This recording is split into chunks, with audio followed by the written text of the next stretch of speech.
शतदलकमले रत्नसिंहासनस्थं सर्वालङ्कारयुक्तं मोहघनरुचिरं संयुतं चाग्रतेन भद्राया वामभागे रथचरणयुतम् ब्रह्मरुद्रेन्द्रवन्द्यं वेदानां सारमीशं सजनपरिवृतं ब्रह्मदारुं स्मरामि ब्रह्मदारुं स्मरामि।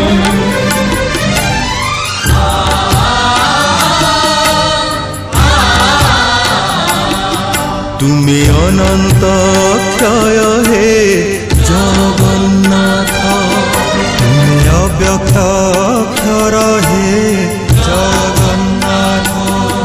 निज इच्छारु सृजिल हे जगत, आदि नाही जे तुमर नाही अंत। तुमे पवित्र ओंकार चिर सत्य,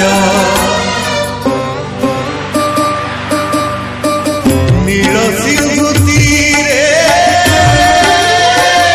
नीलाचल, तहि विराजित बड़ देउळ।